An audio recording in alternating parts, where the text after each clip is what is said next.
I was in love with you.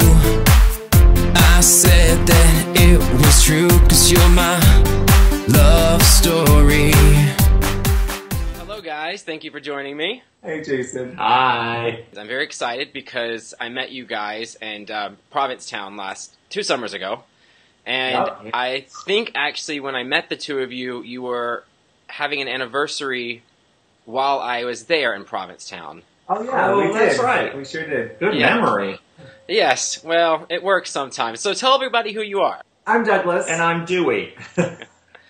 So, you guys, so tell me, how did you meet? What's your love story? I like to sum it up. I always say that we're together, and it's the truth, literally because of one back click online. Okay. I was on a matchmaker site, It was like Facebook for gays. It was called Connections. and I saw his face, but I also saw that he lived in a city way south of me. So I clicked past him. And then immediately the universe, you know, if you're listening, it speaks to you, and it went, click back, click back, click back. And I just, quickly clicked back, and I said, too bad you don't live in this city. You're very cute.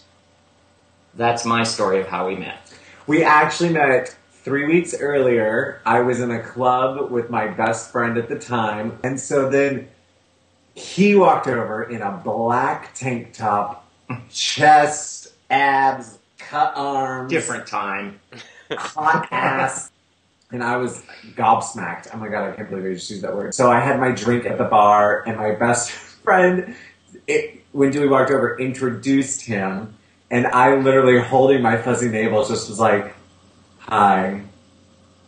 He took the bitch And queen I approach. totally, ignored him and looked away and, pretended that I didn't see him, but I could not keep my eyes off of him all night long. So then when he messaged me 3 weeks later and said, you're cute, too bad you don't live in town, I had just moved away from Orlando, and I was like, yes, but we've met.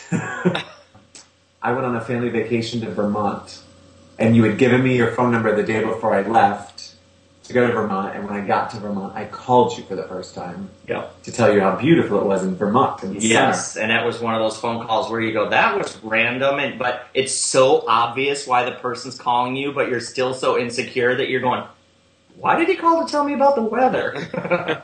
He was on your mind. That's what it meant. So then, how long have you guys been together? 8. It'll be 8 years this August. Wow, congratulations. Did you see a change in other people because of your relationship? Kids. Oh, I would say the kids. we have very good friends down in Orlando, Florida, who have 3 beautiful children who we adore. Very young. Very young. The boys are twins. They're the oldest. They're now 11, and the girl is 9. And we are Uncle Douglas and Uncle Dwayne to these children. And recently, one of the boys, one of the twins, is getting picked on. And he's getting picked on in the same way that I got picked on, because he has a high-pitched voice, and He's effeminate. And he's a theatrical child to begin with. But he's very smart, and he's very caring. He's an emotional child. He wears his emotions on his sleeve. And so the children have started using the word faggot when they make fun of him. And he didn't know what that word meant. And they started calling him gay, and he knew that we were gay, and it's not a bad thing, and his parents have explained it. And so he was going home going, why are they using the word gay to make me feel bad about myself? when I know what that is. When I know what that is, and I know that Uncle Douglas and Uncle Dwayne are gay, and that they love each other. And so it's opened up this dialogue. So our very good friends are very open with their children. They don't even care if their child turns out to be gay. They've told their children that. They've told already. their children that already at 11 and 9. I don't care if you turn out to be gay. I just want you to be happy.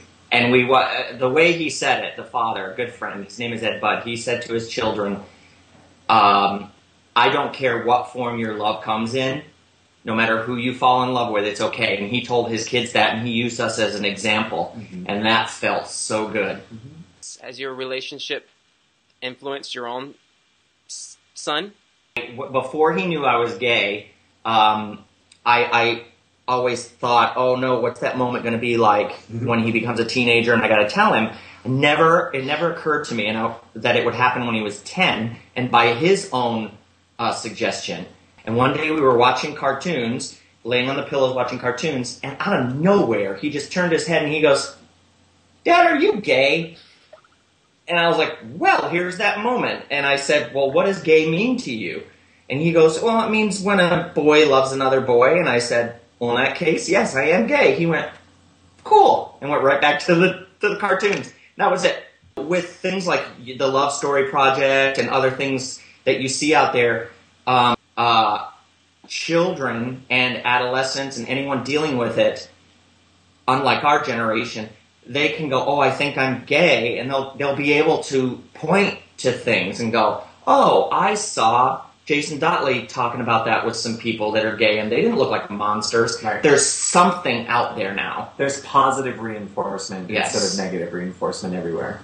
While we're here, why don't you tell people quickly about the show that you're doing and how they can see it? We do a show together called The Screw You Review. It's a naughty, over-the-top, in-your-face, improvised comedy in the same vein as Don Rickles, Lisa Lampanelli, and Dame Edna, all kind of rolled into one. But we're playing once every month at this point at the Duplex in the Village, and our next one is May 17th. And you can find out more information at screwYouentertainment.com. I really appreciate your guys taking the time to do this. I've enjoyed your stories, and Thanks. I look forward to catching up with you when I get back to New York in a couple of weeks. So, Absolutely. Have a safe trip, and we'll see you then. all right, love story number 3. It's a wrap. Thanks, guys. Bye.